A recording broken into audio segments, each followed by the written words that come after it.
What's up, Tom? Hope you can hear me.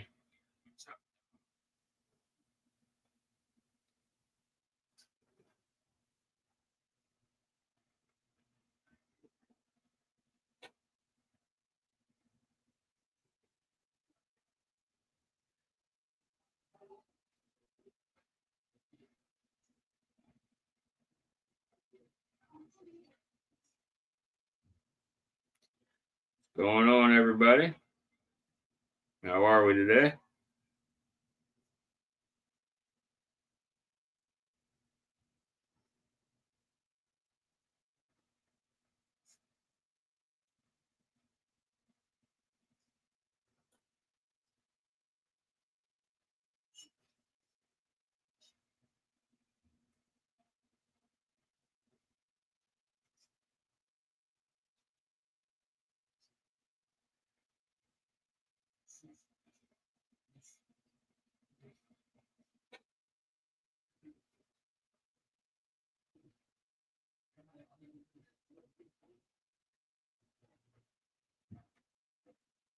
Is this shit fucking frozen again or something?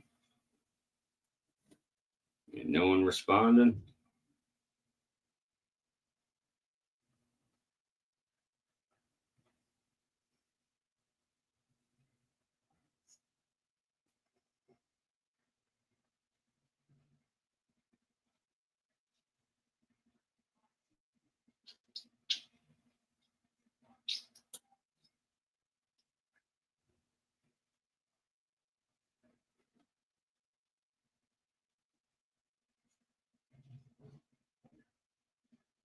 Anybody there? Trying to see if this audio is working, guys. Let me know.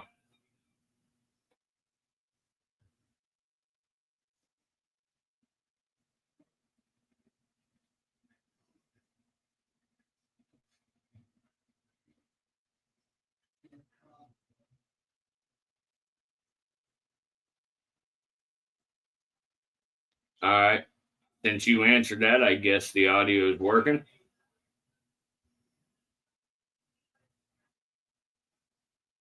Judging by the likes versus the viewers, I think there's some other people here too. Good deal. We'll give it a little time, see if some more people stop in.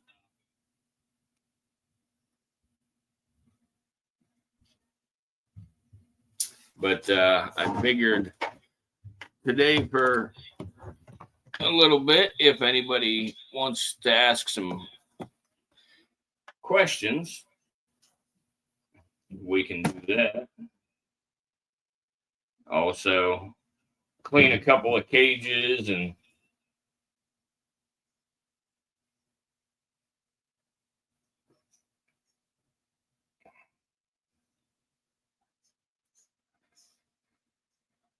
not sure, how it'll really go. It's one of the worst days of the week for that stuff. Yeah. I figured try something a little different, see if anything different will attract more people or not.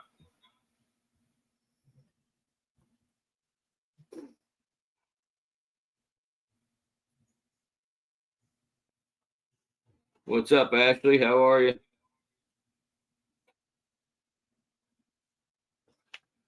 Yeah, I can do it like this where, when I'm talking, I can, and then when I want to focus on the snake, I can reverse it.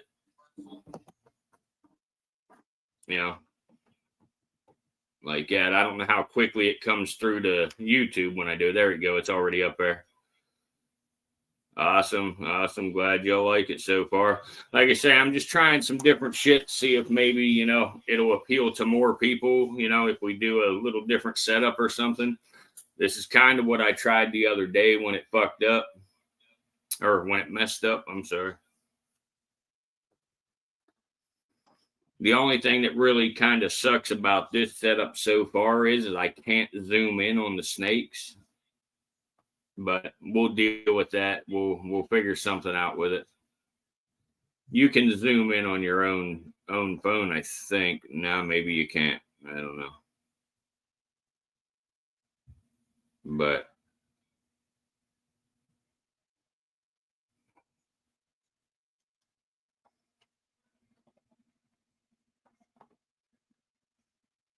see, all my comments are not coming up on this damn thing. I got to read them over here. I've been looking through the Epstein files, so I'm okay, I guess. You're not on there so far?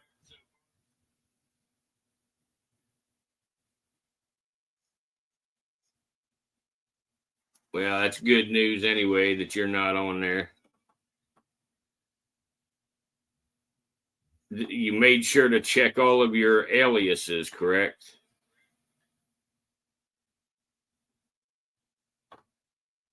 Tom, be careful. I was told that Zombula is a troll. I figured Zom was going to be in the Epstein files. I knew damn well he was there. I mean, Zombula was their coke dealer, I thought. I mean, that's why he's on them. He's not there for sicko stuff. He's there because he was their coke dealer. Are they sick? Figured they are. What's up, Sue? How are you?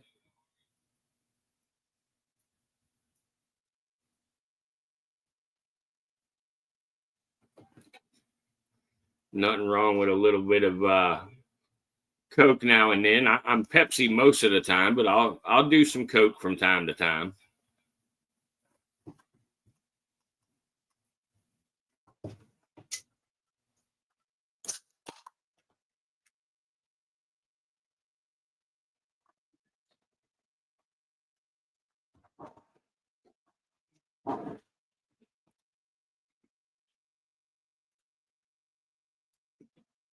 All right. So anyway, guys, most of y'all that are here right now have been here many, many times, and you already know what you're looking at. But as I'd like to do, start this thing out with just a short prayer, and then we'll talk a little bit about this snake. I got something kind of cool to show you. At least I think it's kind of cool. I'll show you after I'm done, praying and, talking about this snake. But when I started cleaning this snake's cage, I found a couple of things that I find regularly, but for the viewers, they might find it interesting. But so give us just 1 minute of silence, guys, while we say this prayer, please. Dear God, thank you for the beauty and diversity of the natural world. Help us to learn with open minds and to replace fear with understanding and to respect all living things that you have created. May the knowledge we gain today teach us responsibility, humility, and care for the world around us. And as I always ask, please keep the sharp end of these animals as far away from my body as possible. Amen. All right, guys. We are done with the prayer. And, I guess we will tell you a little bit about this little guy in here. Well, this little girl in here. This is a female.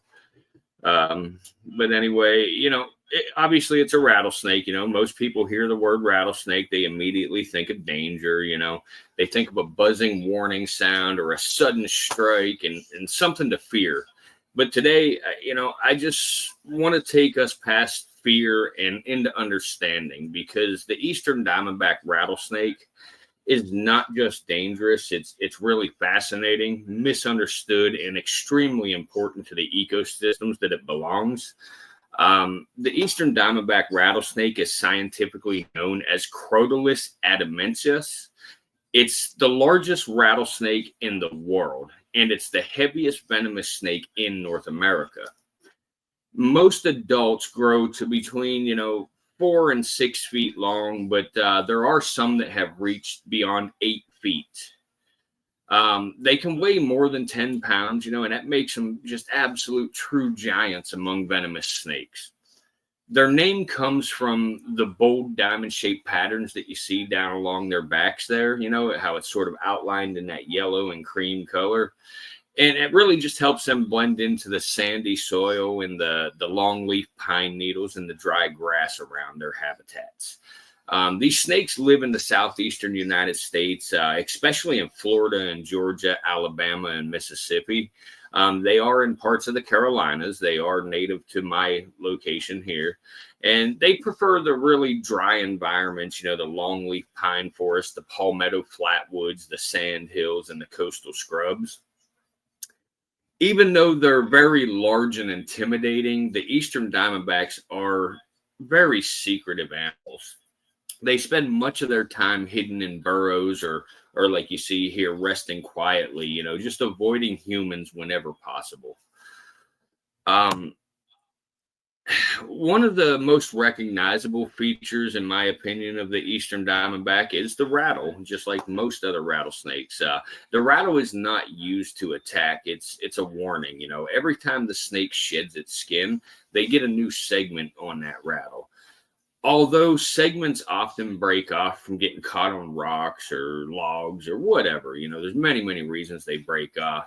So the rattle does not show the snake's exact age, contrary to popular belief. But whenever they're threatened, the snake vibrates their tail rapidly using a muscle called the tail shaking muscle. Yeah, I know, very scientific, but it produces that well-known buzzing sound. It's a warning that's meant to prevent conflict. It's a snake's way of saying, I'm here. Please don't come any closer. Don't step on me. In many cases, this warning has prevented people from stepping on the snake or being bitten by the snake. Venom is what most people fear the most. The eastern diamondback has one of the most powerful venom systems of any snake in North America. Its venom is mainly hemotoxic. And again, guys, that just means it affects and damages, tissues and it interferes with blood clotting and blood vessels. A bite can be very, very serious without treatment. However, it's important to understand that bites are super rare. These snakes are not aggressive at all, and they don't chase people. Almost every bite happens when somebody accidentally steps on them or they try to handle them or try to kill them, So it's always the human's fault. But thanks to modern medicine, deaths from eastern diamondback bites are extremely low and uncommon now. In nature, venom has a purpose beyond defense. It's used for, hunting. It's also used, it starts the digestion process of the things that they eat before it ever even gets into its gut. But they're ambush predators, so they just lie still and wait for prey, things like rabbits and squirrels and rats and mice. And they use those heat sensing pits, like as you see between the eye and the nostril. That hole right there is the heat sensing pits. It helps them detect warm-blooded animals even when it's completely dark. When the prey comes close, the snake just strikes fucking quickly and injects venom and releases it. The venom works fast, and the snake follows the scent trail of its meal and goes and picks it up and eats it. Excuse me, guys. But a little fun fact there is the infrared or the heat sensing cameras that we know today, a lot of that technology was discovered because of the heat sensing pits on these rattlesnakes. Some populations of the eastern diamondback rattlesnakes are declining. A reason for that is habitat loss.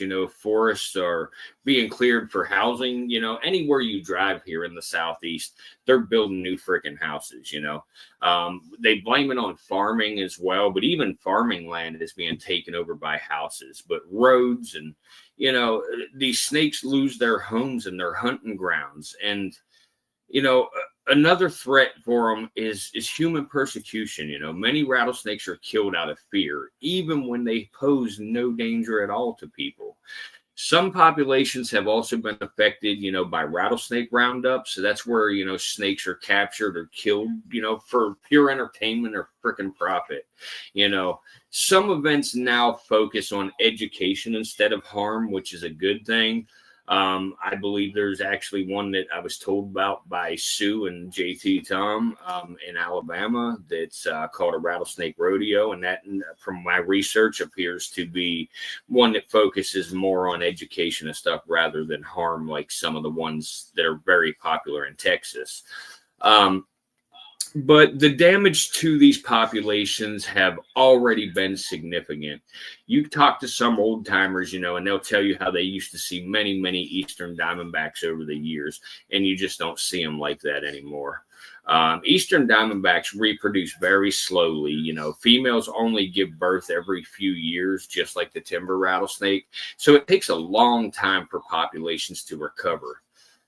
Because of this, the Eastern Diamondback rattlesnake is now protected or listed as a threatened species in several states. Scientists do warn that without conservation efforts, this species could disappear from large parts of its natural range.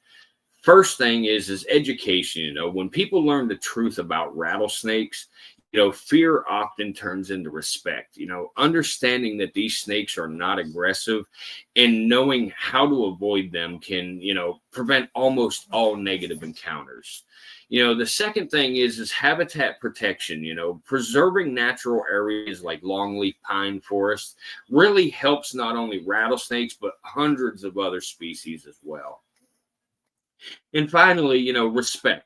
The Eastern Diamondback rattlesnake has existed for millions of years.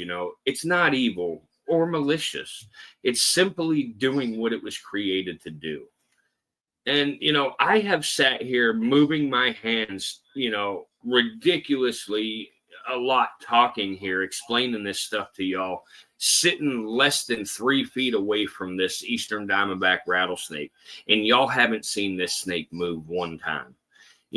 So guys, in conclusion to what I'm saying, the Eastern Diamondback rattlesnake, challenges us to choose understanding over fear.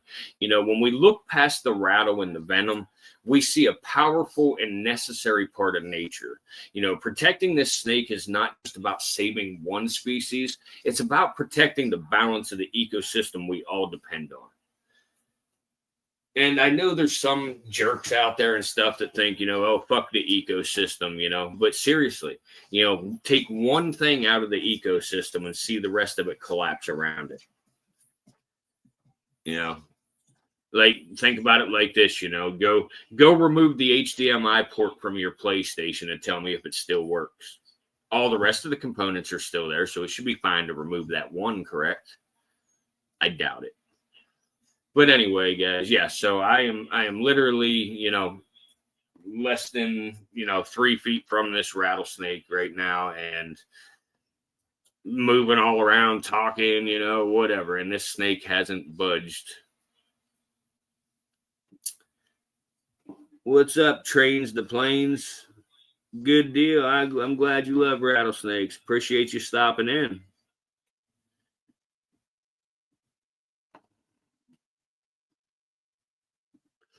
But yeah, guys, and I'm gonna actually do something here real quick so I can show y'all something kind of cool.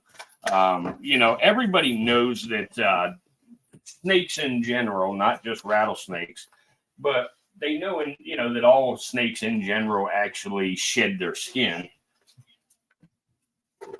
And it's kind of cool, they shed for several different reasons. They shed for, because they're growing. They shed, when they're healing, if they have any cuts or scrapes or anything like that.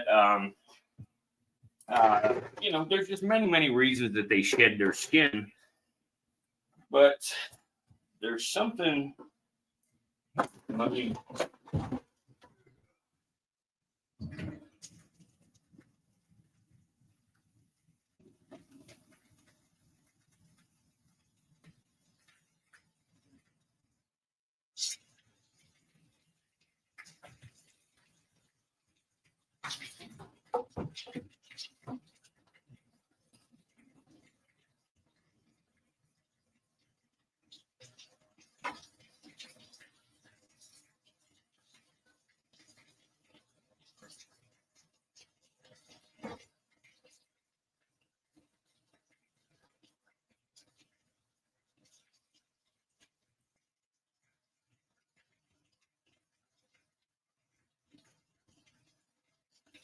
Sorry, guys, I'm getting it ready now. I gotta clean it up a little to show you.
Nah, so.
Anyway, so let me try to show you this somehow. I'm going to lift that camera up out of the snake's cage real quick so I can use it to show you what I want to show you here.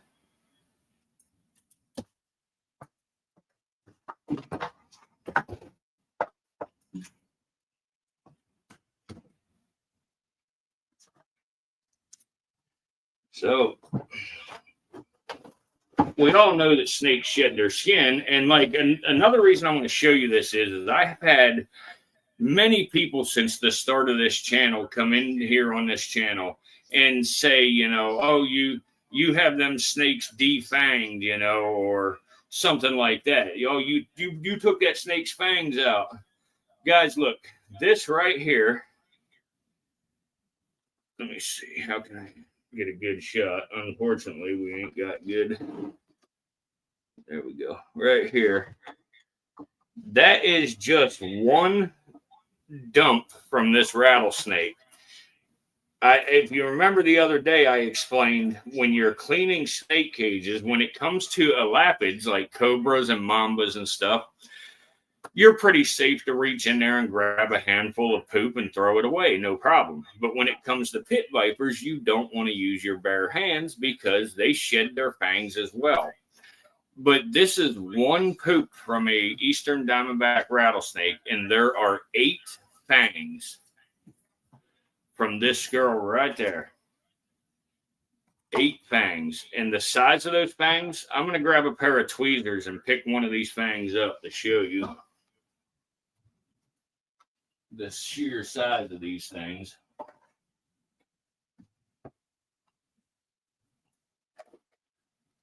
There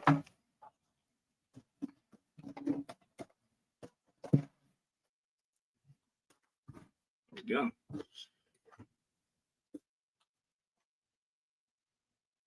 All right.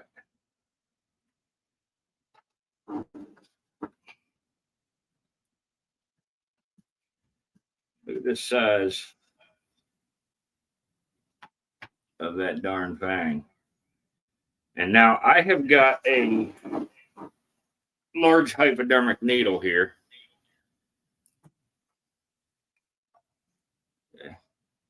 This, oh shit. Sorry, guys, I bumped something here. I'll get it right back on.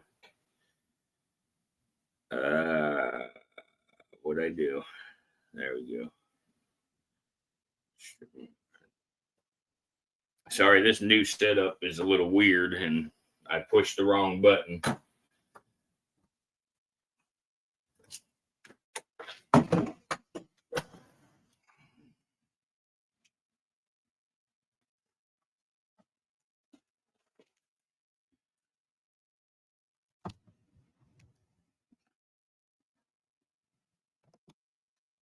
All right, there we go.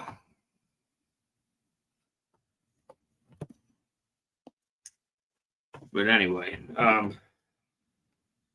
that's a hypodermic needle there. That's a large one for adding the saline to the powder antibiotic, to reconstitute it.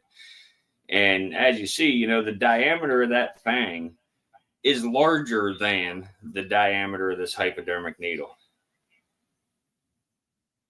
And, it's curved. So if you was to straighten it out, it's 3/4 the length of this damn needle.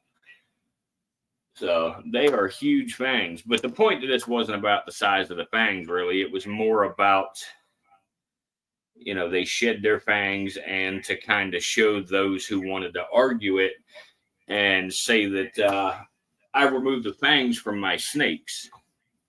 That's just ridiculous talk. Let me find my tweezers and I'll pick up all the rest of the fangs here and show you. And it's just amazing that there can be so many fangs in one dump. I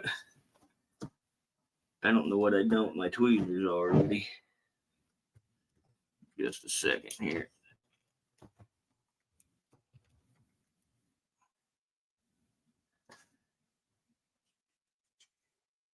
In my pocket. Nope. What the hell did you do with them, Jesse?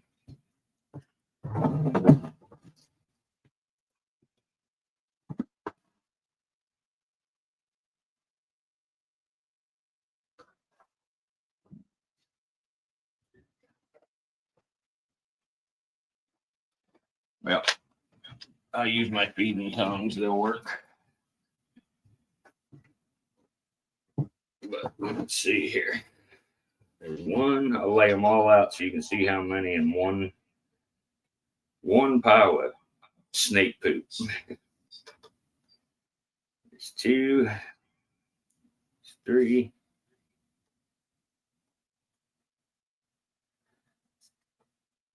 4,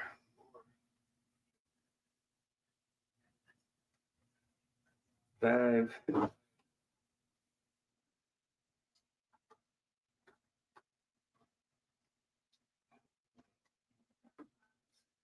6, and I will soak them in isopropyl alcohol to get all the poop off of them, and they'll be nice and clear and whatever, white looking. But I intend to start offering, as the channel grows and stuff. I intend to start offering, little, I guess, prizes or something for people, along the way, and maybe give them a set of fangs or a shed or something like that. But right here, this is all from one dump.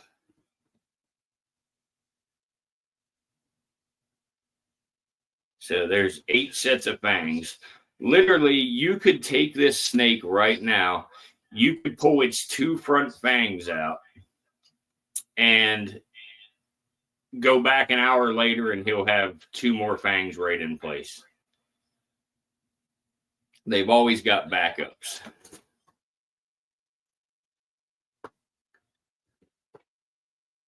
What's up, Dave? How you doing, buddy? What's up, Armando? So anyway, while we've got this opened, I got a couple more little spots. I'm doing just what we call spot cleaning today. That's just essentially picking up the nasty dumps out of there and stuff. I'm not going to do a complete substrate change or anything.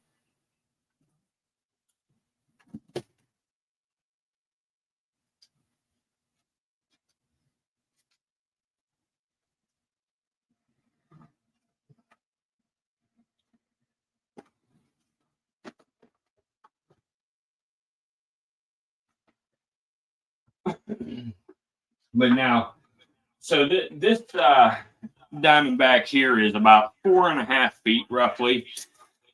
You know, that's decent size, but it's not extremely large for an eastern diamondback. But the size of those fangs, the smallest gaboon viper that I have that we call Baby Huffy actually has larger fangs than this full, you know, this large size gaboon viper or rattlesnake.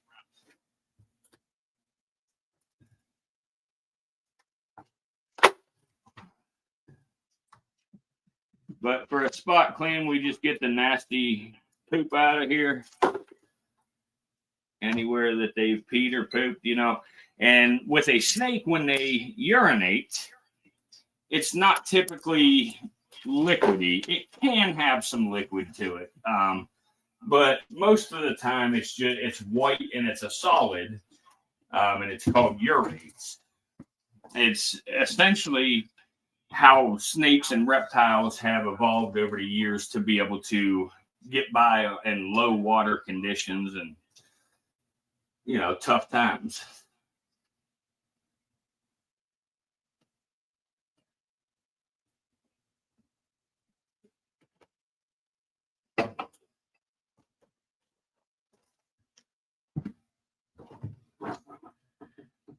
What's up, dysfunction? I know it dysfunction, man. Like, but whenever everybody's in all the other bathrooms, I when you gotta poop, brother. So I come in there to take a dump.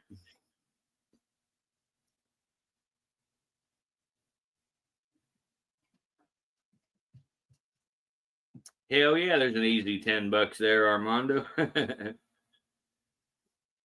Actually, honestly, at the reptile shows, I could sell a pair of those fangs for probably $25, $30.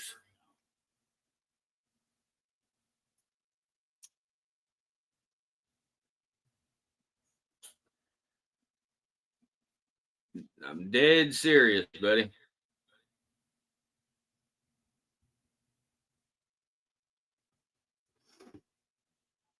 No, sir, we're not taking no bites around here today. Yeah, man, for real, probably about $25. No joke. Like a good example, I'll show you here. You could even look yourself, but I'll pull it up here to show you. But let's say a rattlesnake's rattle for sale. Let's see here.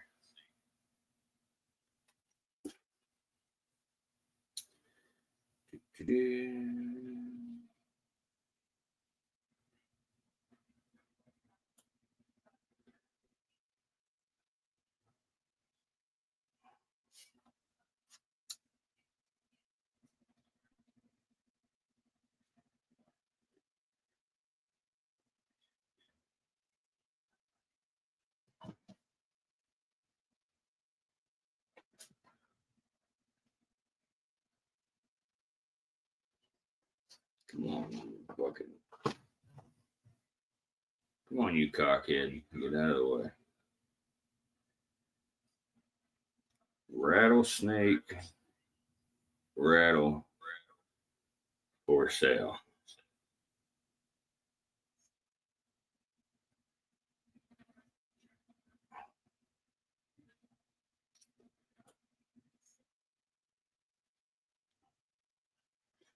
There you go. Like,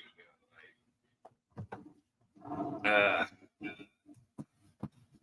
Let me get this. I don't want to reach my hand in there. I'm a little nervous. I don't want to do that. Piss her off. But right here, like on somebody's Etsy store, they have 2 rattlesnake rattles with caps for $56. Right here's 4 busted ass rattles for $35.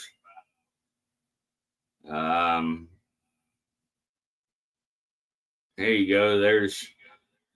That was probably like 2 or 3 rattles. Well, let's see, 1, 2, 3. There was 4 rattles there pulled into pieces for $112. Here's a little crappy, leather strap tied onto one for $38. But anyway, my point being, yes, this stuff is worth money. The stuff that, guys like me throw away usually. Or here you go. Here's a Western Diamondback skin, where somebody skinned it, put it on a board, and put some salt on it to dry it out with a rattle attached, $225. That's why whenever I have a snake pass away, I actually do what's called a wet specimen with them, and I put them in alcohol, and then I preserve them in alcohol in a jar. And then at the reptile shows and stuff, I will sell the wet specimen.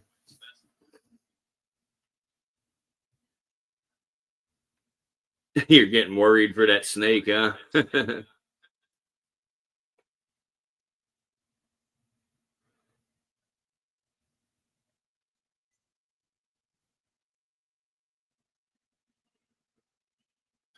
Yeah, that dysfunction. If you find dead rattlesnake, seriously, pull the damn rattles off or skin the thing and just let people know it died, that, you just want to let them know, hey, I didn't kill this snake for this. It was naturally dead or whatever. And yeah, they often sit in one spot. That's correct. I might be able to get her to come a little closer here. Actually, we'll go closer to her instead of making her come closer to us. Let me find that small tripod. There it is.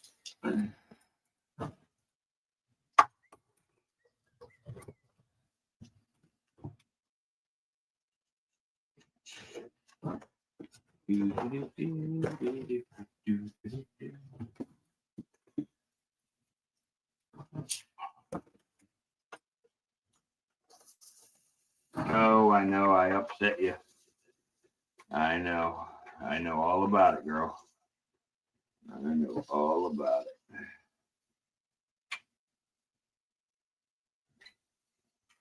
I know all about it. Tell me about it. Oh, now look what I did, huh? Now I fucked up, didn't I? Yep, now I fucked up. Ah, shit. Guys, if I mess this up, I'm sorry. I'll fix it in a minute.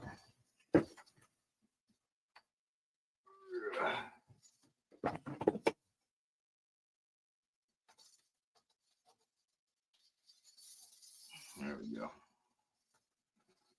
There we go. Now, hopefully I got it turned to the correct direction. Let's try that again. Let's try it one more time.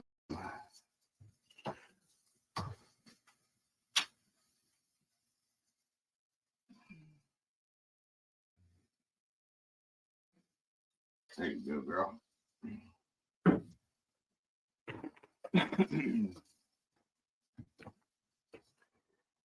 So anyway,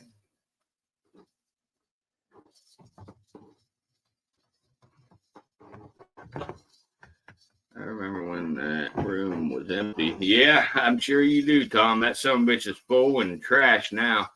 The queerness was supposed to clean it for me today. I don't know what happened with that.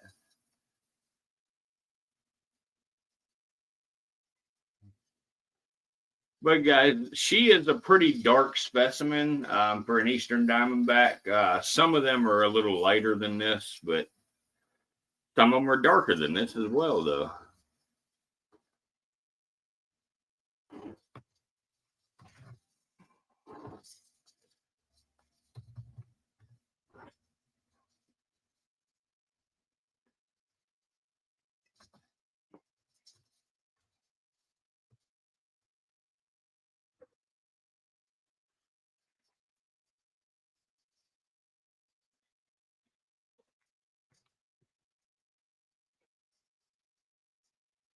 See some tongue action.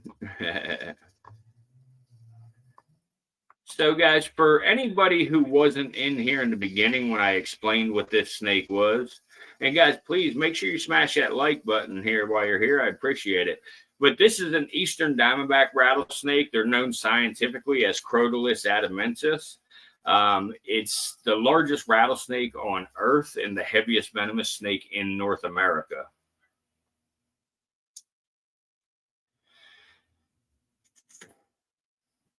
Adults of this snake, can range anywhere from 4 to 6 feet. There have been some recorded up as much as 8 feet in length. So that's just a huge freaking snake.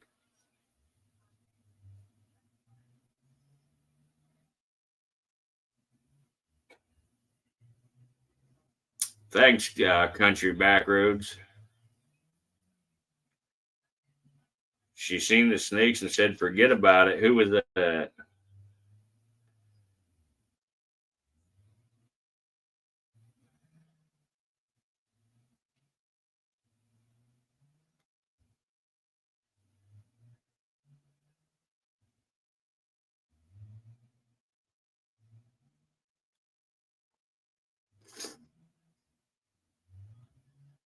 The cleaners.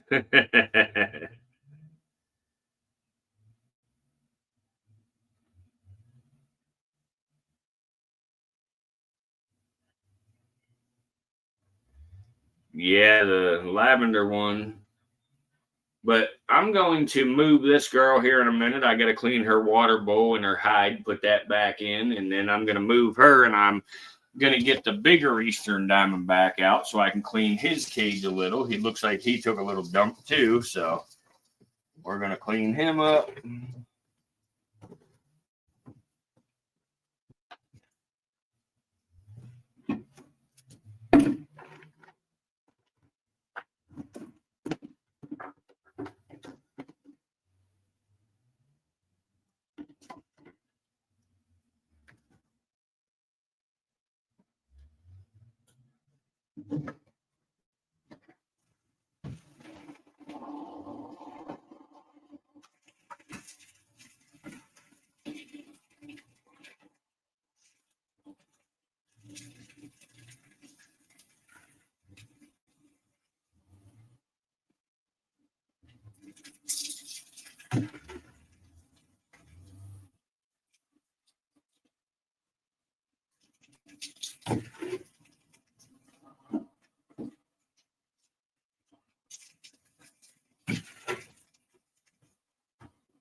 All right, let me put your water bowl in here, girl.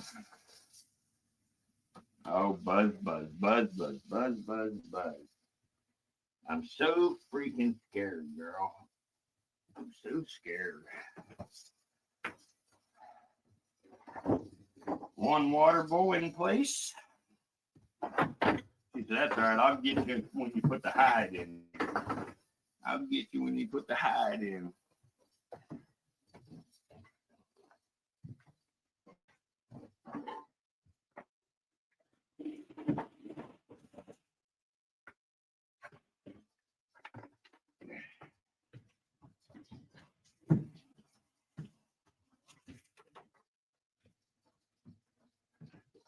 All right, little tiny rattlesnake. You want your hide?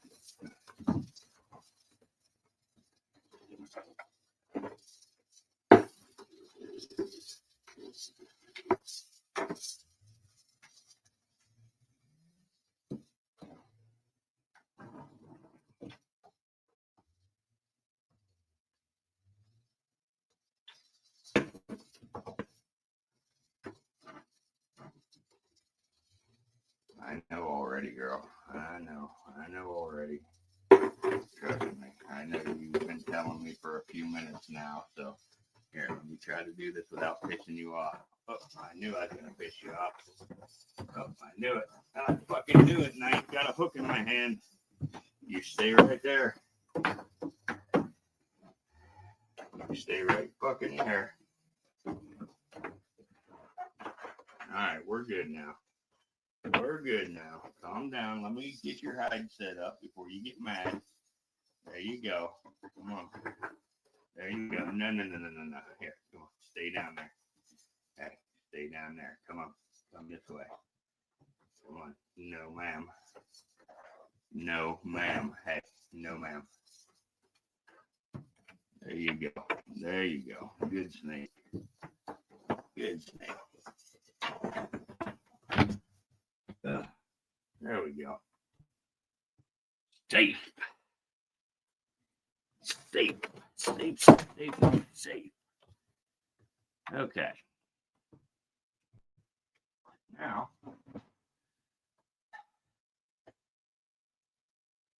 let's see here. Oh, fuck you.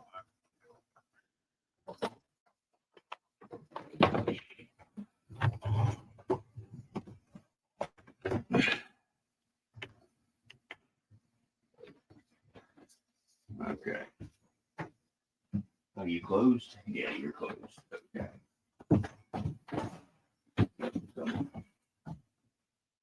No. What's up, big dude? What's up, big dude?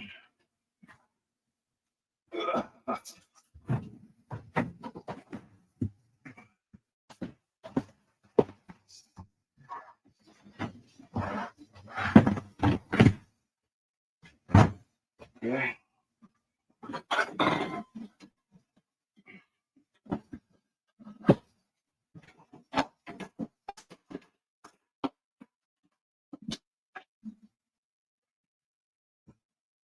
Sit you right there.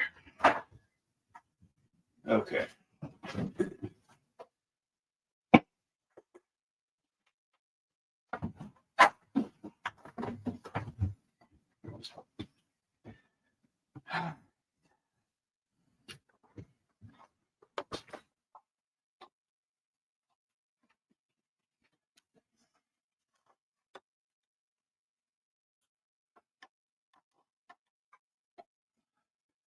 Okay.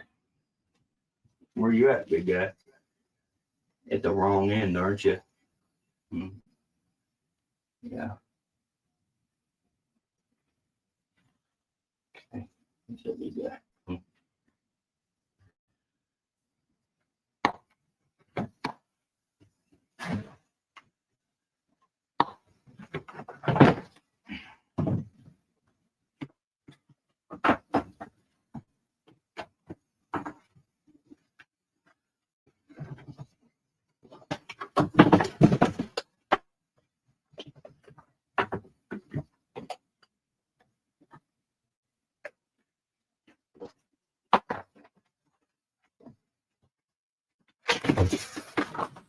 Negative.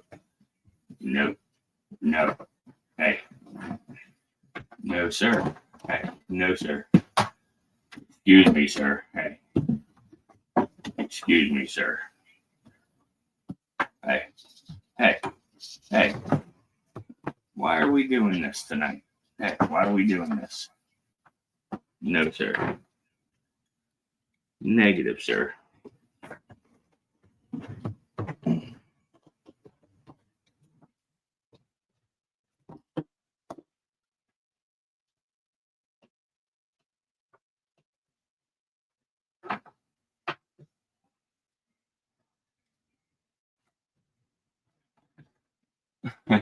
He's not wanting to cooperate. He'll calm down now, and then I'll be able to move it.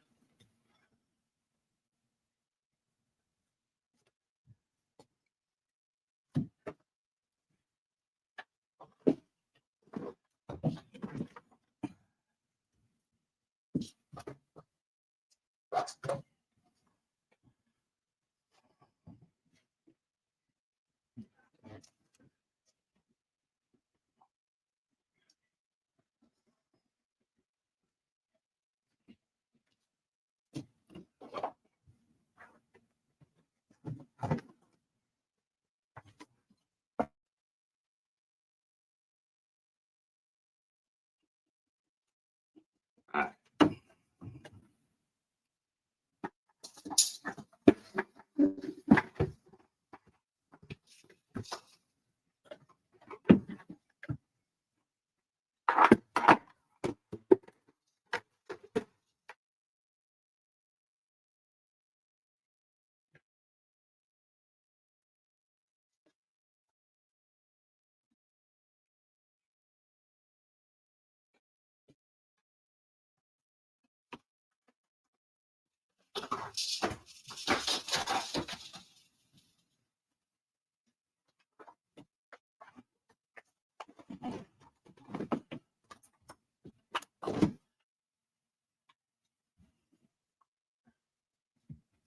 Where we go? Hey, hey. Where we go? Hey, come here. Hey, come here. It's okay. All right. See, I told you it's okay.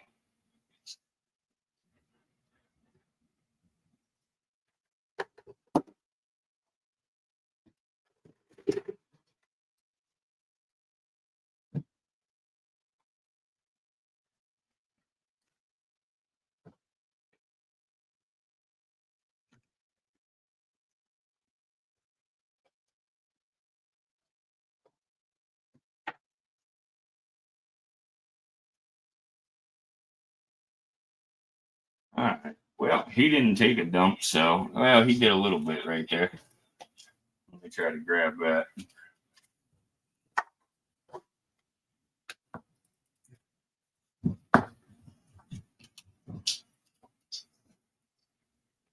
A little bit right there.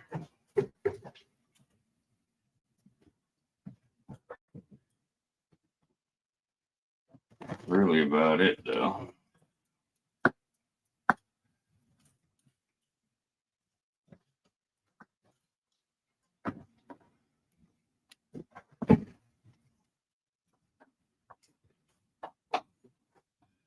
So that's about it with him.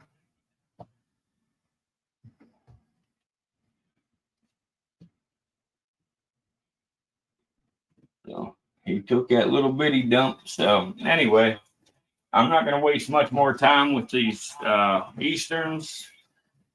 I'm going to give them more heating pad and shit. Like these two Easterns are refusing to eat. They haven't eaten in a month, a little over. And I don't know when they ate prior to me getting them. So now it's natural for protolus or rattlesnakes, to keep it simple.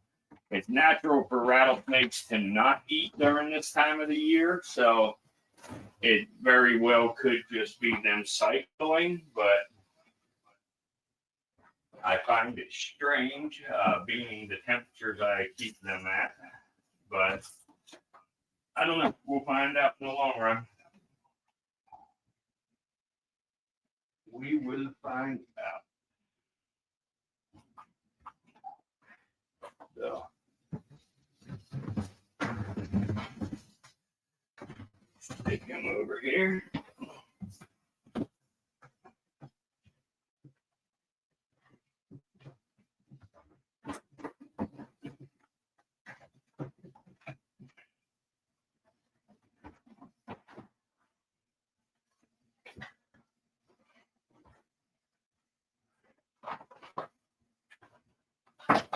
I'm going to give him extra heat pad here because maybe he wants extra heat to get him the cons to eat. I don't know.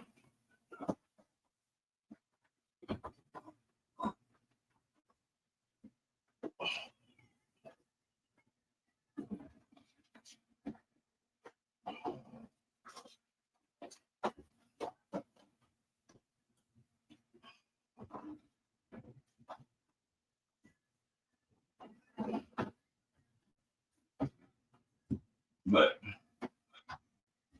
unfortunately, that's one of the gambles you take in this hobby You know, you'll spend hundreds, sometimes thousands of dollars on an animal, and that animal just fails to thrive.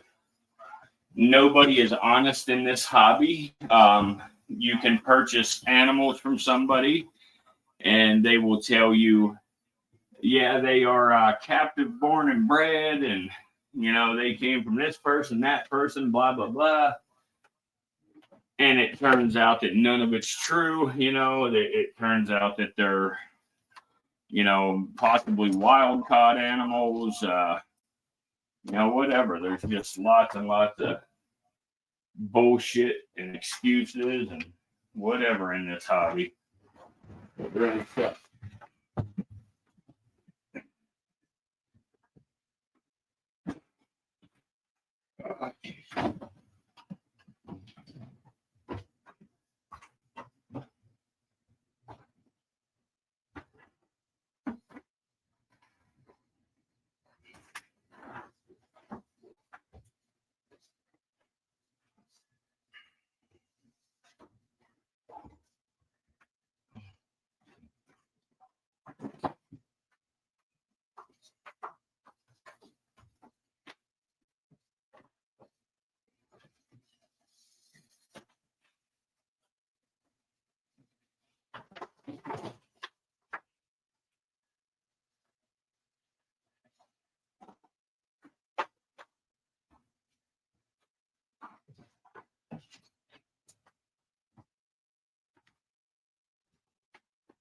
All right, let me grab another snake. It's going to be a short stream tonight. We're going to look at a couple of snakes, but I'm going to keep it short and sweet tonight.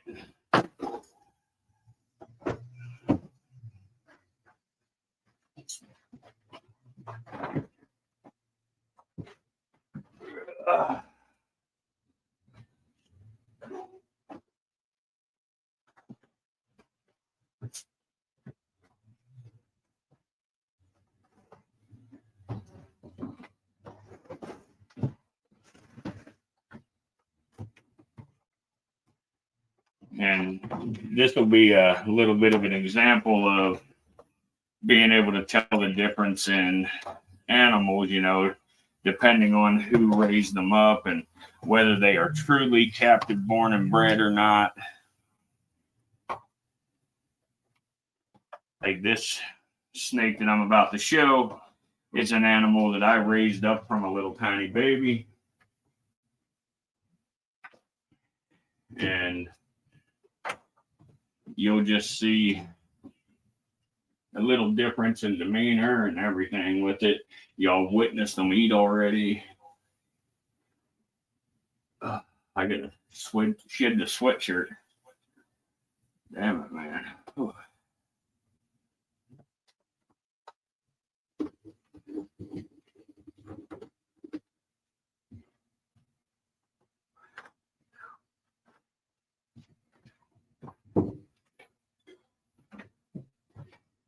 So anyway,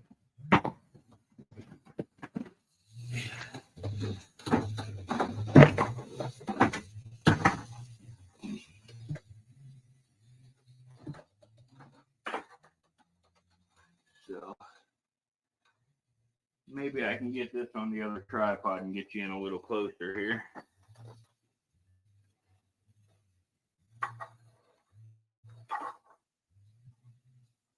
The hell did I do?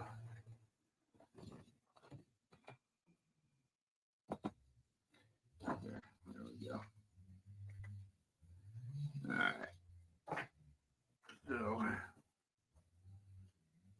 this snake here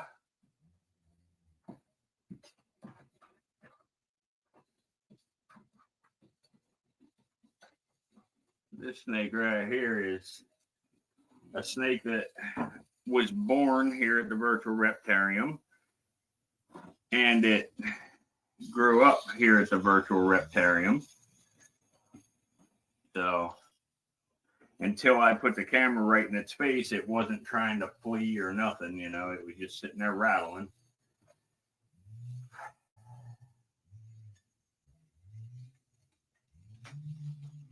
Let's see if I can adjust the camera at all without lifting it out of there. Nope. So I'm gonna have to pick it up out of there to do it.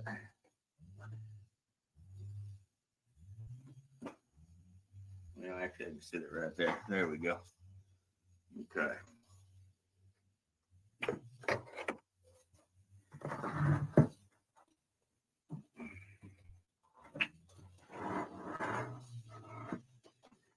What's that?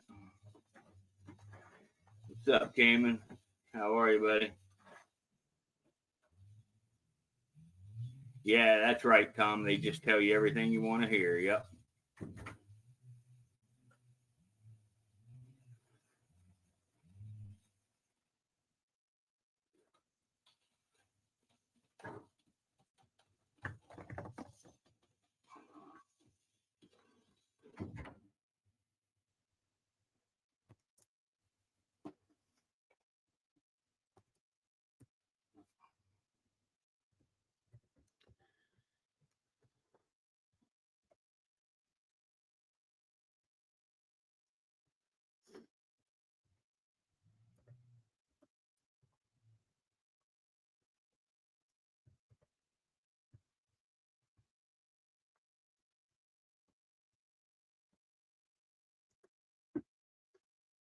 But where's my phone? There it is. Let's see here. Okay. Good, man. Good. What up there, Jamie? This snake is not, it's not super rare, but as far as timber rattlesnakes go, you know, they're only found in the northeast of the northeastern part of the United States as far as these true yellows and the black phases. So they're a little more rare than your average cane break.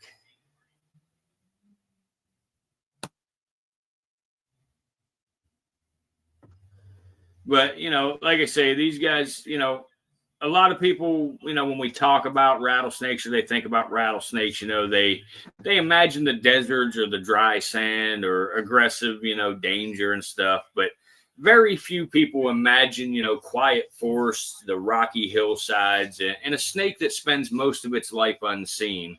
Yet that's exactly what this is and exactly where the yellow-faced timber rattlesnake lives.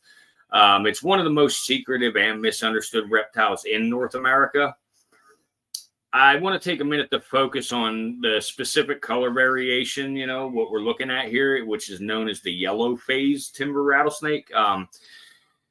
It's not only beautiful and fascinating, but it's also, you know, ecologically important, as I explain all the time, and increasingly rare, to answer your question. So, like many snakes, you know, they have suffered greatly from fear, misunderstanding, and habitat loss. The timber rattlesnake's scientific name is Crotalus horridus. The word horridus might sound frightening, but it simply means rough or bristly. It's referring to the texture of the snake's scales, you know, not really its behavior. Timber rattlesnakes are actually known for being calm and not aggressive, especially whenever you leave them alone. Timber rattlesnakes do come in different color phases depending on their region. The yellow phase is most commonly found, you know, the true yellow phase is most commonly found in the northeastern part of the United States. A lot of people like to call it the yellow phase, what they find in the southeastern United States, but that's just not true. The sandy / gray colored ones are found in the southeastern United States the most. Snakes like this typically have, you know, that green color that you're seeing here with the yellow undertones, you know. In the southeast, they have more of that tan or light brown background color with the dark brown or black crossbands that run along their bodies towards the tail. The pattern often changes into solid black bands ending with the rattle. And what do I want to say here? The coloration just provides, perfect camouflage depending on where they're from. Like down here in the southeast, you got a lot of sand, you got a lot of longleaf pine and stuff. So, it just provides excellent camouflage. And in the forest environments, filled with fallen leaves, bark, and, dappled sunlight, like you would find in the Northeast a lot, the yellow-faced timber rattlesnake blends in almost perfectly. Many people have walked, within a few feet of one without ever even noticing it. And they probably still don't even know today that they ever did that.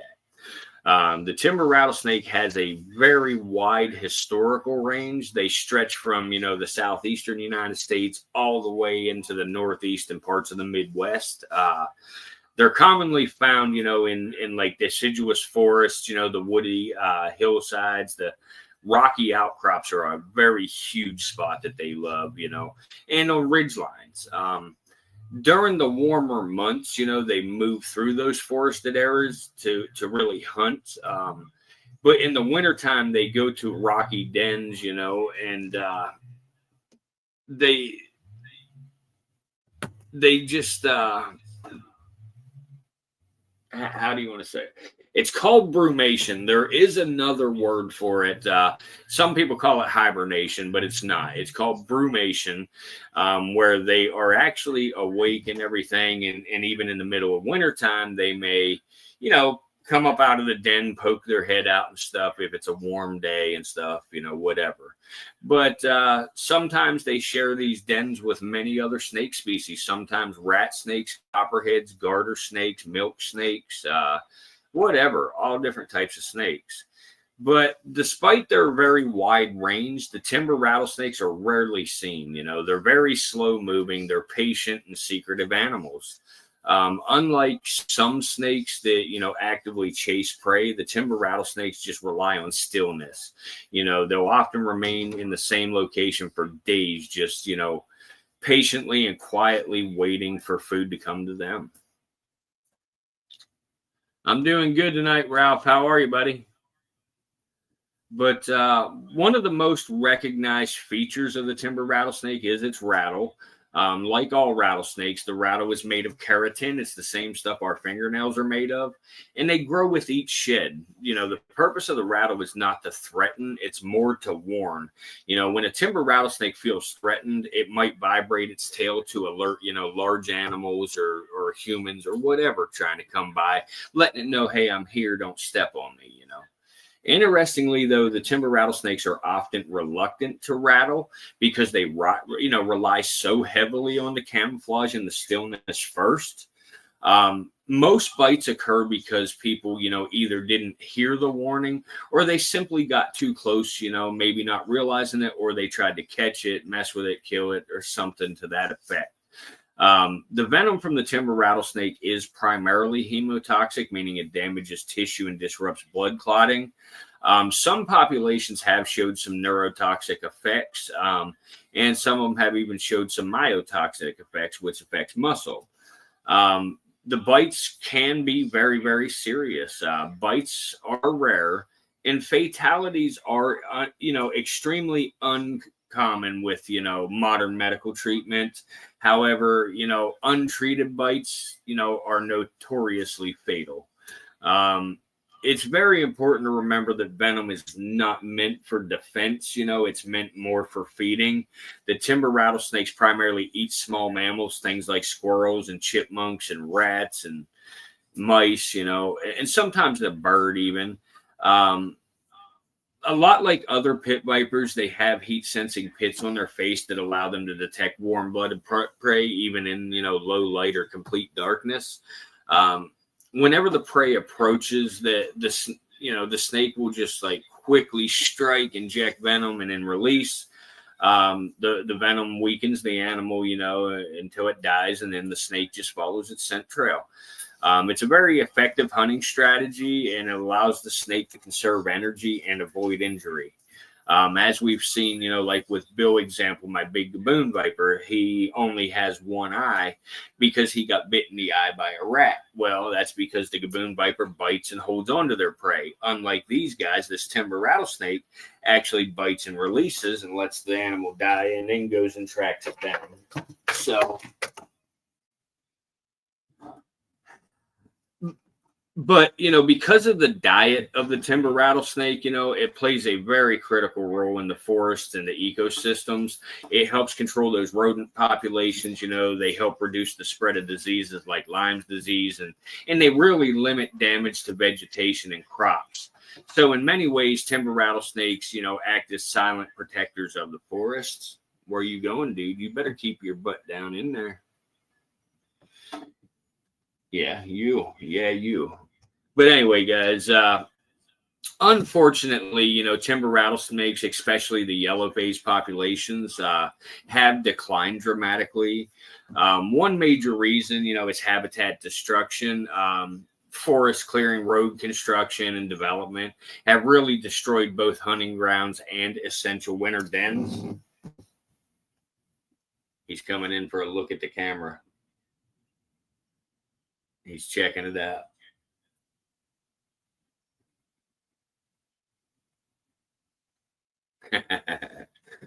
But another major threat to these animals is human persecution. Timber rattlesnakes are historically hunted heavily and even targeted in organized, eradication efforts. Because they reproduce very slowly, females only give birth every, 3 to 5 years. Populations take a very, very long time to recover. Hey, boy, what are you doing? Yeah, you. Yeah, you. Get down in there. Get your butt down there. Anyway, as a result of it taking so long to recover, timber rattlesnakes are protected or endangered in many states. In some regions, they have completely disappeared. Their absence, really goes unnoticed, but the ecological consequences remain. And some things that can be done is first, simply what I'm trying to do here is education. When people understand that timber rattlesnakes are calm, beneficial, and not aggressive, the fear really begins to fade. And learning how to safely share space with wildlife makes a huge difference. The second thing is habitat preservation. Protecting forest land and known den sites is very essential to the survival of this species. Once a den is destroyed, and an entire local population can be lost. And finally, one of the most, hey boy, get your butt down. Get your butt down. No, get down. Don't make me touch you with my hook. Don't make me touch you with my hook. Don't look at me like that. I ain't scared of you. I'm going to touch you. I'm going to touch you with my hook. Unless you get your butt down. You back your butt up. I don't care about that rattle. We've had this talk. That rattle don't scare me. That's what I thought. Anyway, the most important is respect. The yellow-faced timber rattlesnake is not a monster or a threat. None of them are.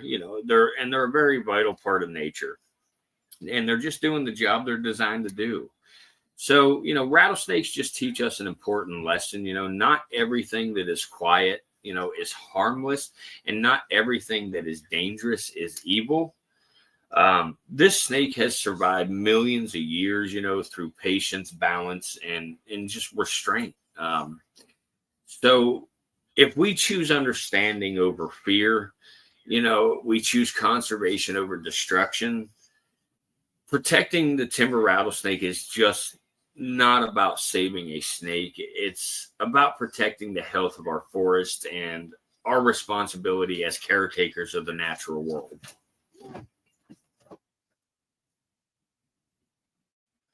But like I was saying, guys, in the beginning here, you can tell the difference between a snake that I raised up from a baby to one that I purchased as an adult. You know, look at the stark difference between this timber rattlesnake and the eastern diamondbacks we had out prior to these two. You know, it's just such a huge difference. Awesome, Ralph. Glad you're back, buddy. But yeah, unfortunately, there's not a lot of honest people in the hobby. You know, there's some there, but there's very few. There's a lot of people, you know, even in the ball python hobby anymore, you know, people will put a normal ball python online and tell you, oh, it's 100% hit sunset, you know, to sell a $25 snake for, you know, $2,500. You know, it's, I don't know, it sucks, but you got to gamble, you know, if you want to have these snakes, you know, or animals and stuff and whatever, you got to take a chance from time to time. Where you going, boy? Why are you coming over this way? Hey, why are you coming over here? There you go, guys. You get to see the tail here. You notice how that tail is black. What you'll see a lot of the times is they will be hiding their body underneath a rock or some logs or something like that. And just that dark portion of the tail sticking out. You know, back up, back your butt up. But you'll see that dark portion of the tail sticking out.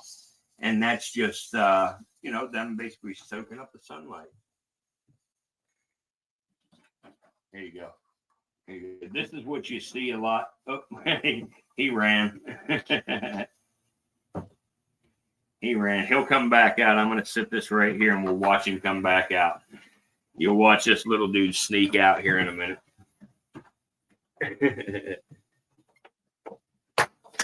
Oh, crap. But he'll probably sneak out here and like you'll see this is what you'll notice an awful lot in the wild with these guys. If you sit around quietly long enough, you know, out in the wild somewhere by some rocks or some logs, you know, you'll see it.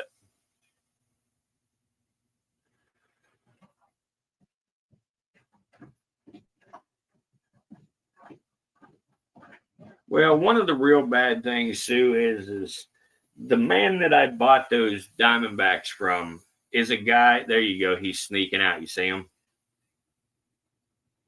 But that's exactly what they'll do in the wild. They'll haul ass under a rock like that. And like I don't want to scare him, but let me show you. Like if you were to be walking up, you know, in the woods, you know, and a snake's coming out from under a rock, and you step close beside him or touch him, well, he knows me too well, I guess, but a lot of the times they'll back right back underneath that rock again, but he knows me too well to do it. But the man that I bought the Eastern Diamondbacks from is a guy that I've bought many, many snakes from. And what's the most messed up part is guys like that are willing to, you know, completely destroy a business relationship just to, you know, sell a snake for $300-400. You know what I mean? Like some people need money so bad, apparently, that they're willing to destroy anything just for a couple hundred. But I guess that's all part of life. It's part of life that I will never understand or accept, I guess, but it's part of life.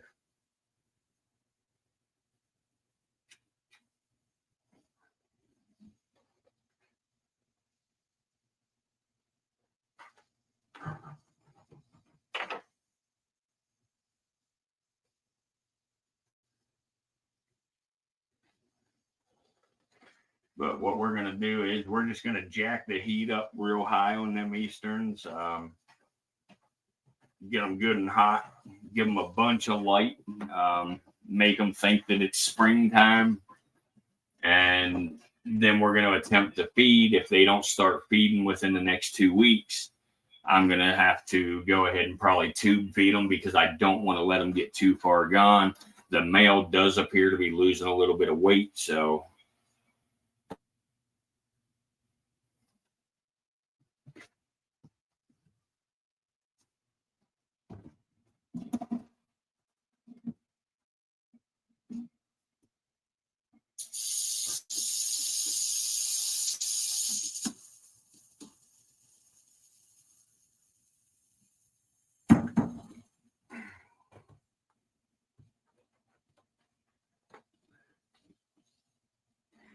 definitely is unfortunate. But you do meet a few people, though. I mean, that's you got to take the good with the bad. I have met several people, that are pretty decent, in the hobby. Like the guy I buy my monocle cobras from, he's a pretty decent dude. He don't cut you any slack on price, and he's extremely expensive, for monocles, but he's pretty, he's fair. Like, if I was to buy a monocle from him today and it died, next week, he would probably work with me a little on price on the next one. I've never had to put that to the test, but just doing some business with him made me think, what's that? I gave it. They like, I'm not going to hang out too much tonight. Logan's stepmom is in town, so we're spending time out with her. But I gave you a like. Yeah, I know stepmoms are more important than biological fathers. I'm just joking. It's all right. That's cool.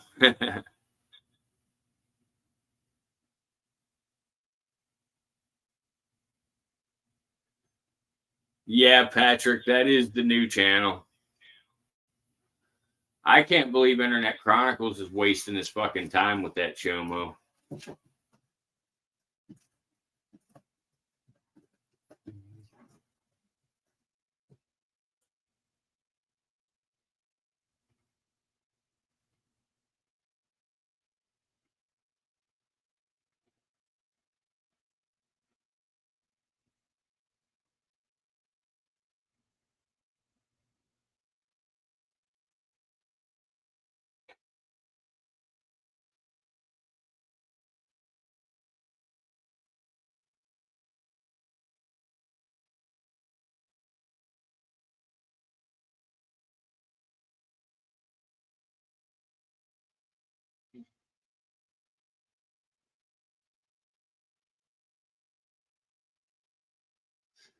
All right, little dude. I guess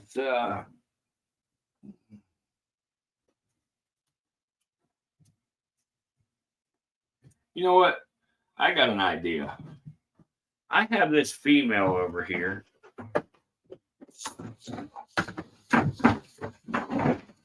Let's get her. Maybe we can put her in with this dude for a while.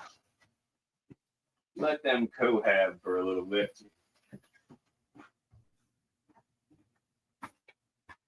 Oh, pretty girl. Because then we can use your enclosure for baby huppy. Yeah.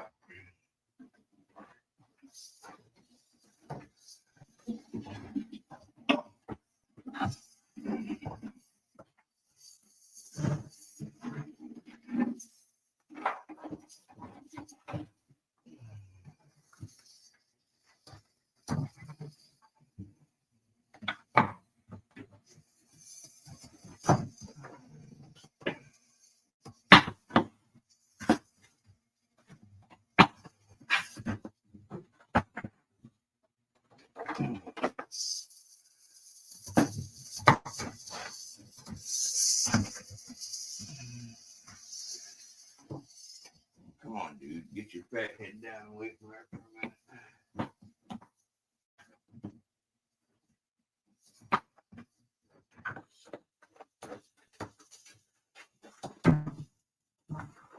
No, you ain't getting out. No.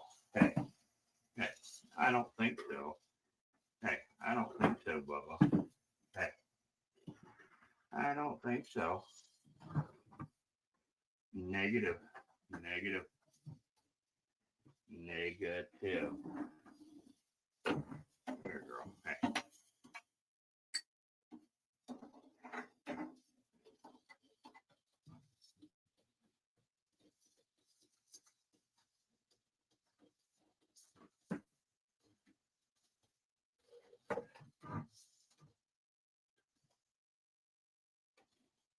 There you go.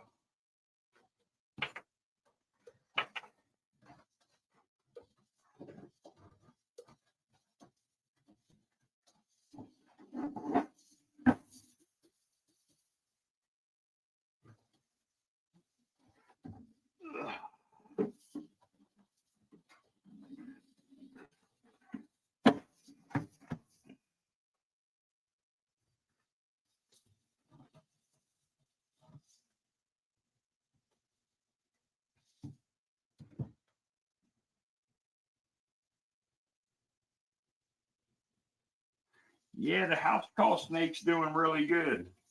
Zeus is doing well. Yeah.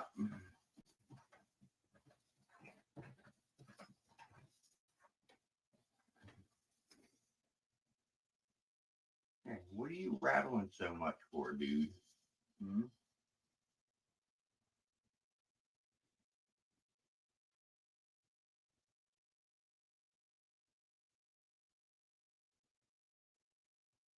You getting water, girl?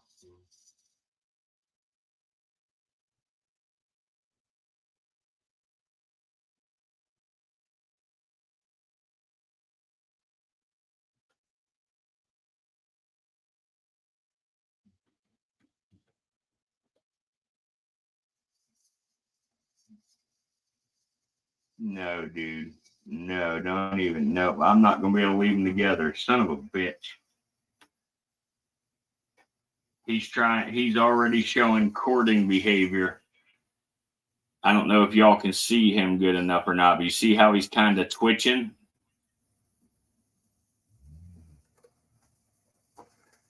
Let me try to move the camera so y'all can see it good here.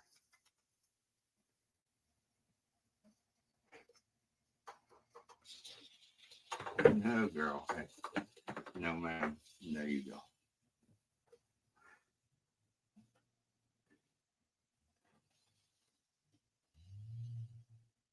Yeah, he's doing really well.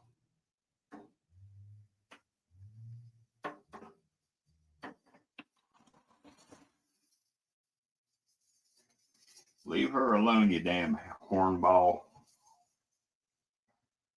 You darn hornball. She don't need bread, okay?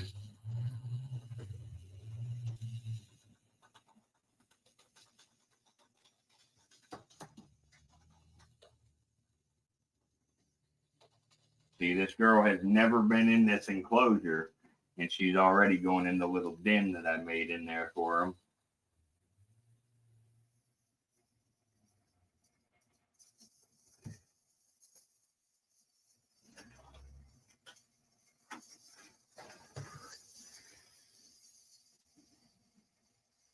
Yeah, the males will get up against the female and they'll start twitching their head and their tail. They'll start twitching their whole body, and he started for a minute there. But we'll watch him for a little bit, see if he does it anymore. But I can't let her breed. She had babies this year, well, 2025, and she had that snake fungal disease, and she ended up with respiratory infection. She lost a lot of weight.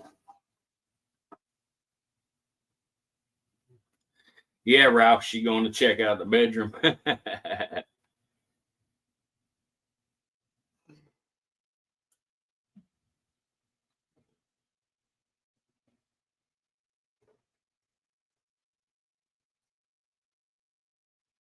As some of y'all can see, her rattle here is extremely large, and that's because I didn't have a small enough rattle. And when that snake fungal disease got her, it tore up her rattle, so she didn't have one. So I put a Western Diamondback rattle on her.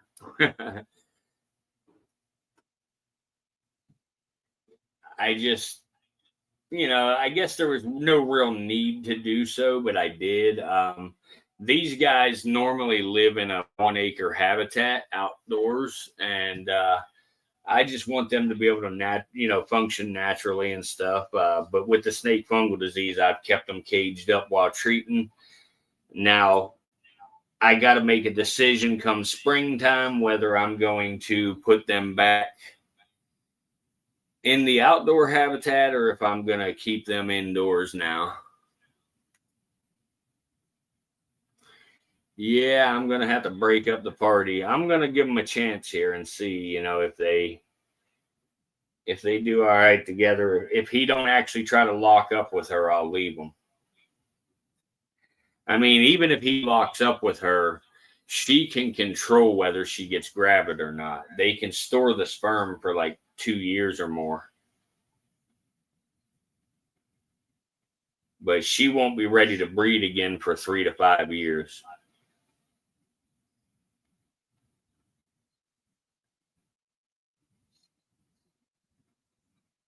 He's getting ready to come down off the edge and go look for her.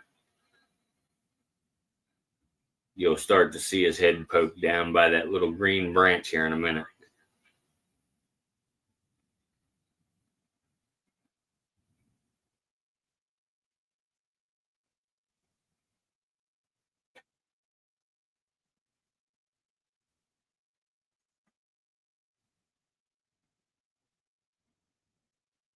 There he comes.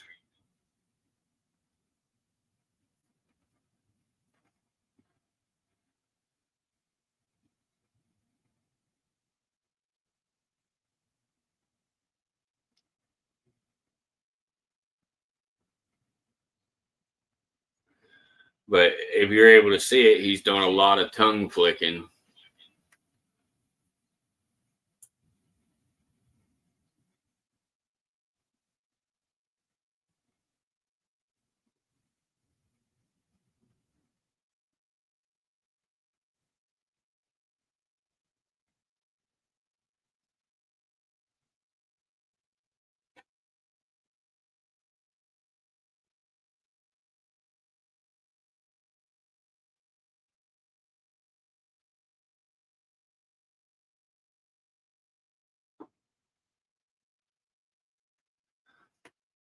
If she's not interested, she will try to move out of the way, but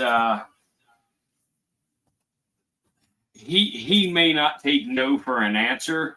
But like I say, even if he did successfully lock up with her, her body wouldn't allow her to get gravid this upcoming year. But the following year, she might. And if I can keep her eating heavy enough this year, it probably wouldn't be a bad thing. She could handle it just fine the following year. But if she was to, for some unknown crazy reason, get gravid this year, I don't think she could survive it.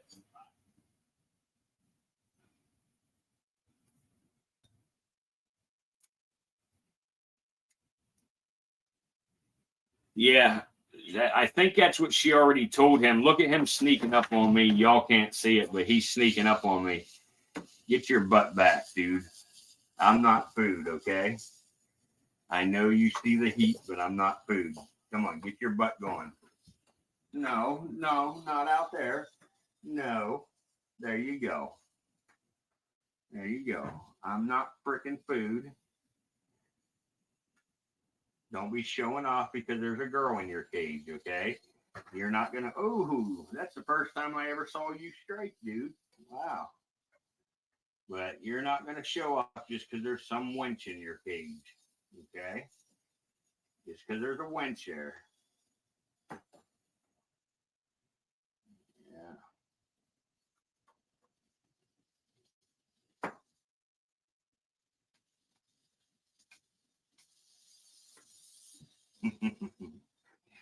damn little show off.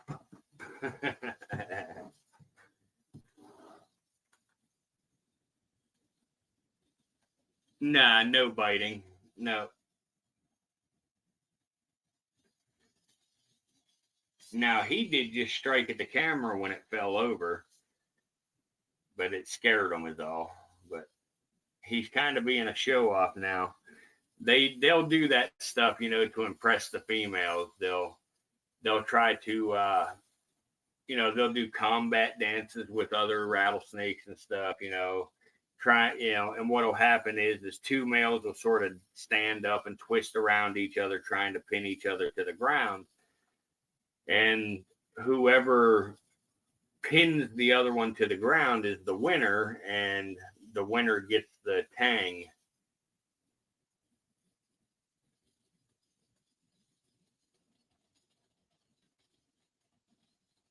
Look, they're both like coming out at the same time. She keeps sticking her nose out a little bit. There she is.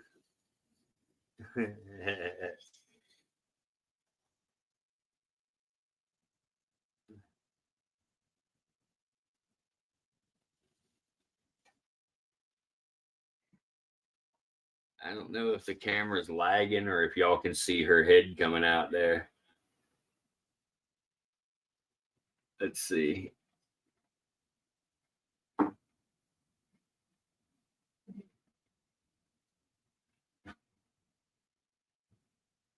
No, it's not lagging.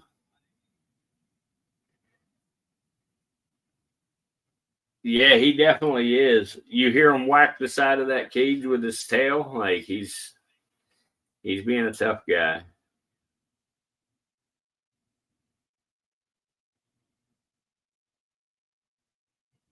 And she's coming out from underneath there. He'll see her and he'll try to come down again. You watch.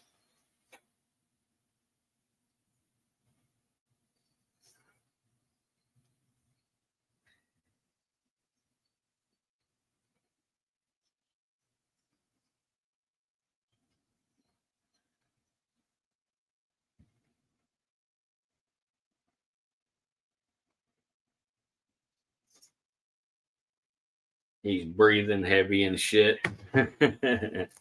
You're pitiful. You are pitiful, dude. Man, you would breed with a rope if I'd let you. Pitiful rattlesnake.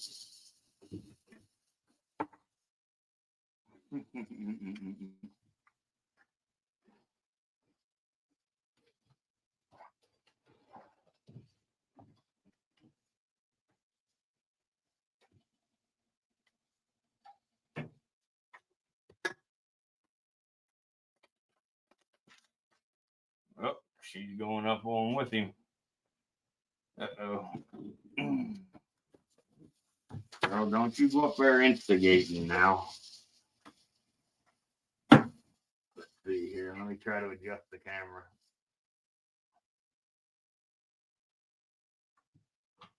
Ah, you son of a bitch.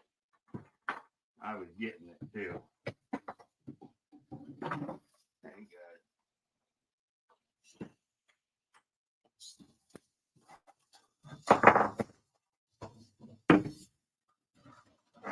Where you going, dude? Mm-hmm. Where are you guys going? You're not coming out of there. Hey, girl. Hey. Hey. I don't think so, girl. Hey. Don't bite me. I'm just sitting the camera down. Thank you. Hey. Back your butt up. Get back in that cage. Get in there. Come on. Hey. Come on. Back it up. There you go. There you go. Okay.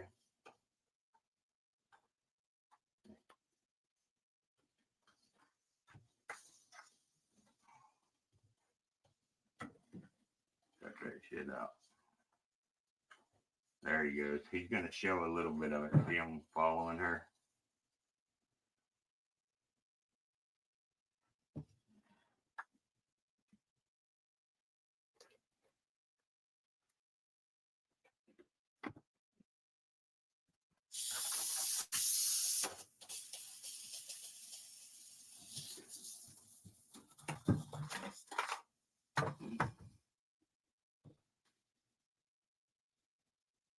What's up, Mystic? How you doing, buddy? Hope you're having a good night too. What up, fan page? I didn't even see you were here.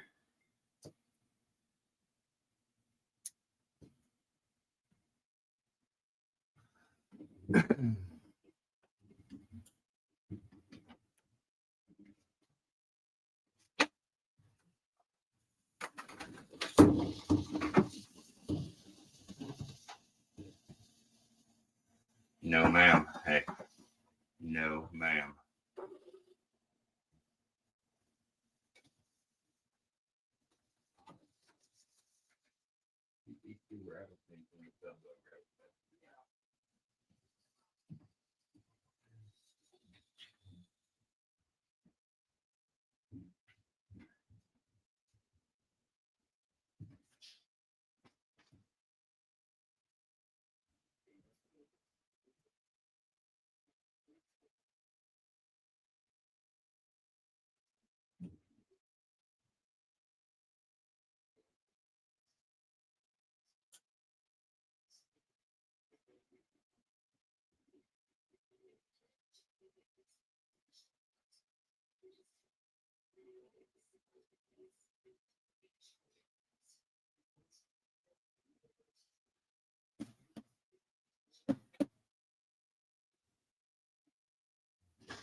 Didn't even try. No, you're muscle. All right.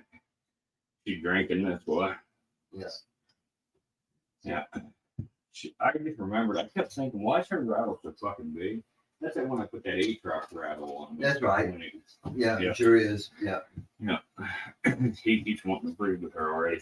Oh, really? Yeah. Of course, I can't allow it. You know, she needs a year or two to recover. Yeah. But she wouldn't get gravid right now anyway. She would just store it. I gotta tell you, that she would. Yeah.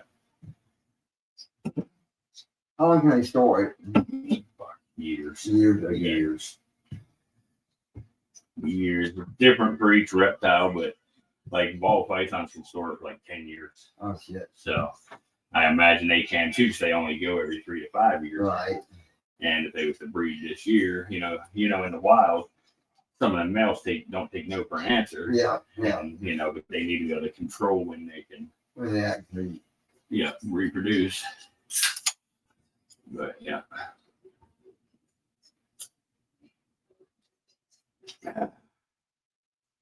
You all right now have controlled insemination like that?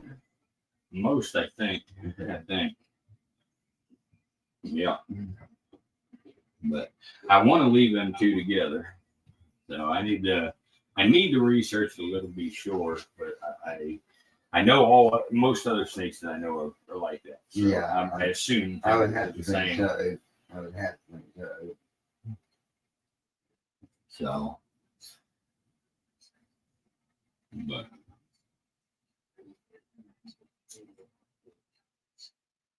all right, I gotta get in here and read the comments.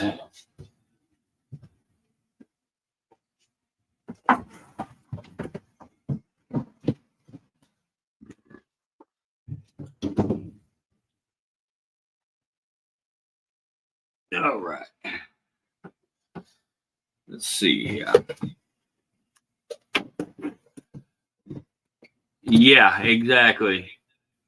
I already unsubbed just a little bit ago.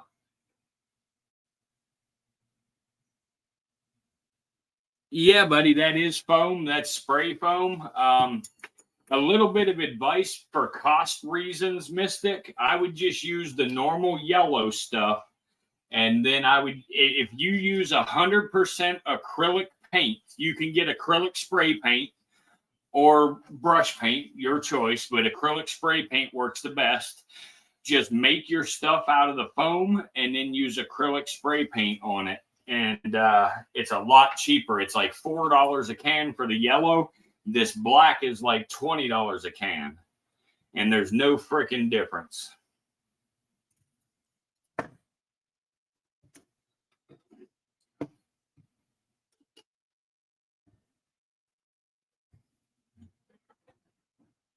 There you go. You see him doing his little twitch. I know he's underneath there, and it's hard to see, but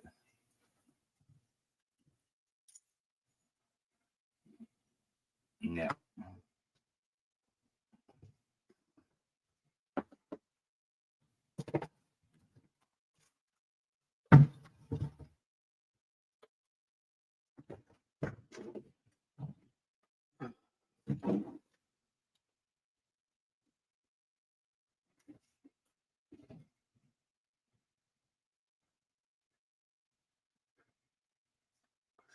Yeah, man, definitely the cheap way is the way to go. Carmen Harvey, Internet Chronicles is deleting some comments too. A few of mine were deleted. Yeah. Chronicles says, yeah, whatever. Whatever.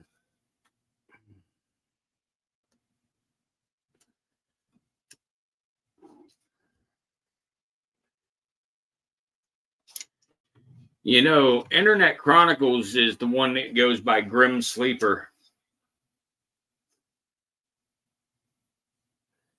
Yes, sir. Go the cheap way for sure. That's the way I did 90% of mine. Uh, I will show you some of the enclosures I built out of foam.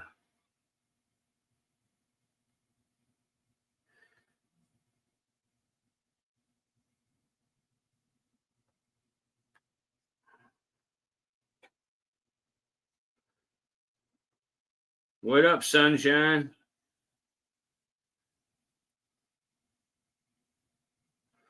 Oh, yeah, he's definitely hard up. Definitely hard up. Whatever, man. I don't give a shit how hard up for content I am. I'm not going to advertise for a chone. I mean, I might play some of his videos and let everybody know he's a chomo, but I'm not going to advertise for him.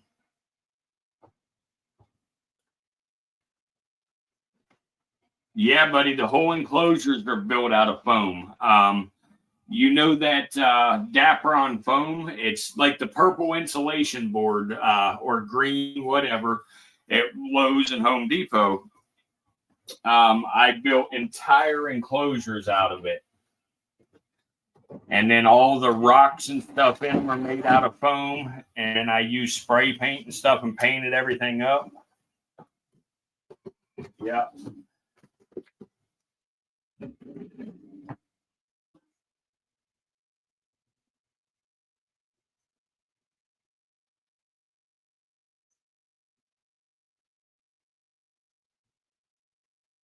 Yes, that's an E2 channel too, Dave.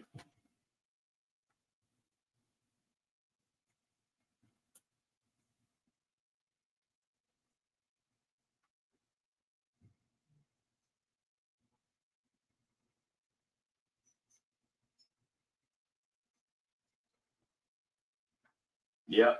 Hey guys, make sure you smash that like button, please. We need one more to hit 30, and I would like to maybe get to 40 tonight.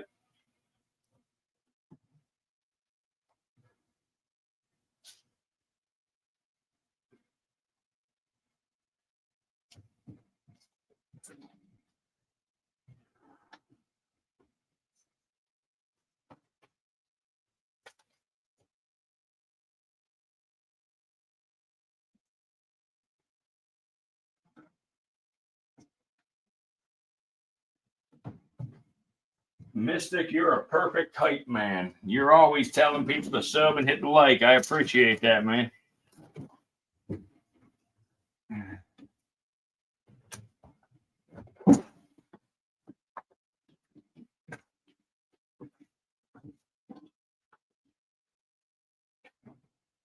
Oh, fuck.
Hell yeah.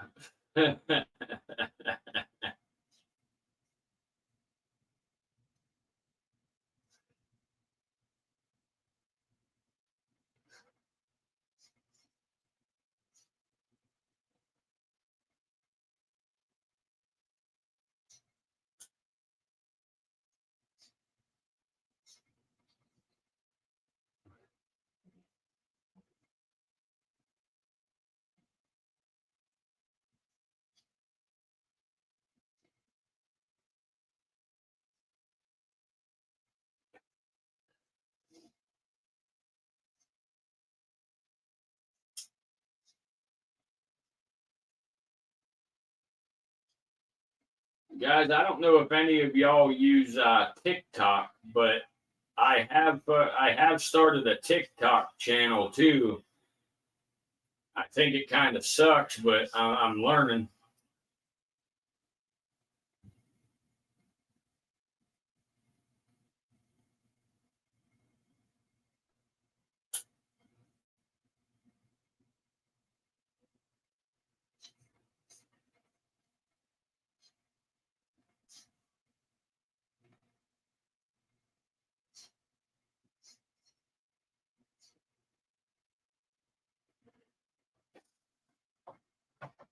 Yeah, I got you, Yeah, I never did either. I just started it last night to, see if I can push some more traffic over here.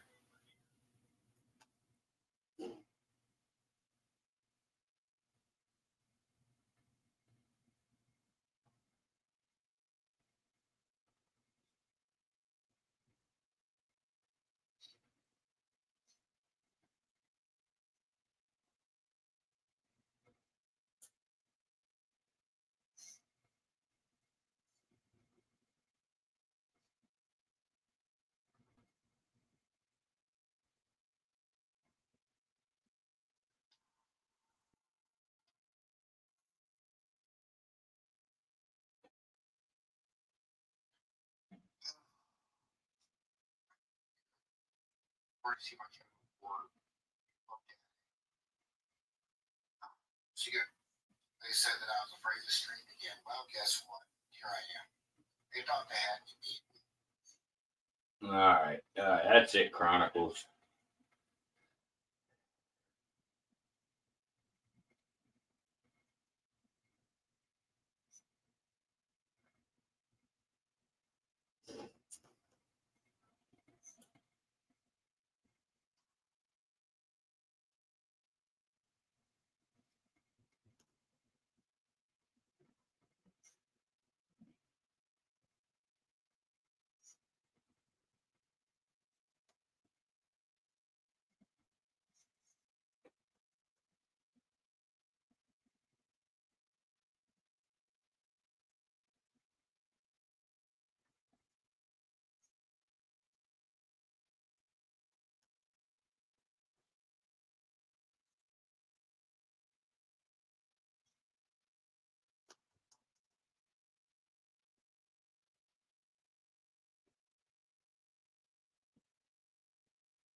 Hell yeah.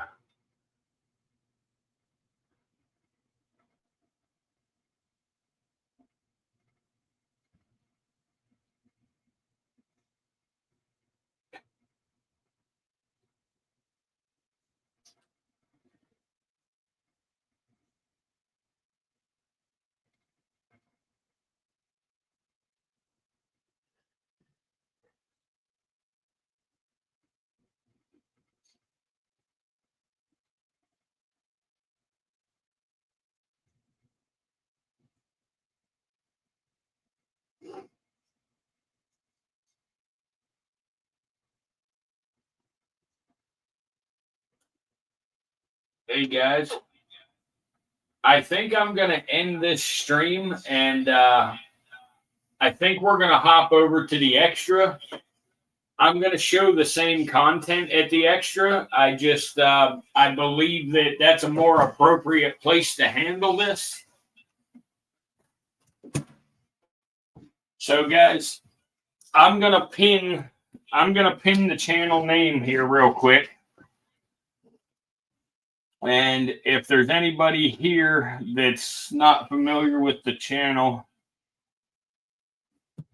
I ask that you come on over there and join us. We're still going to look at the snakes, but we're going to talk about this chaos.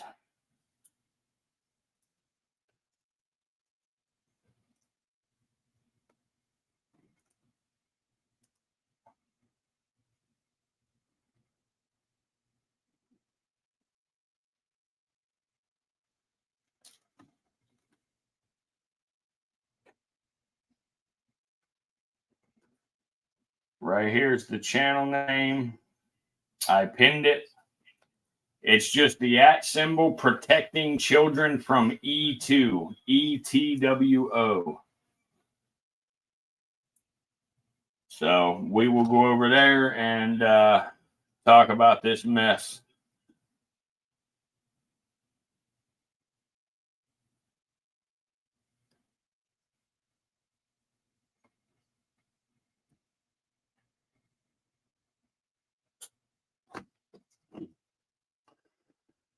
So Mystic and everybody else, come on over here to the new channel. I might be able to end stream. I'm going to end stream here now and start immediately back up over there.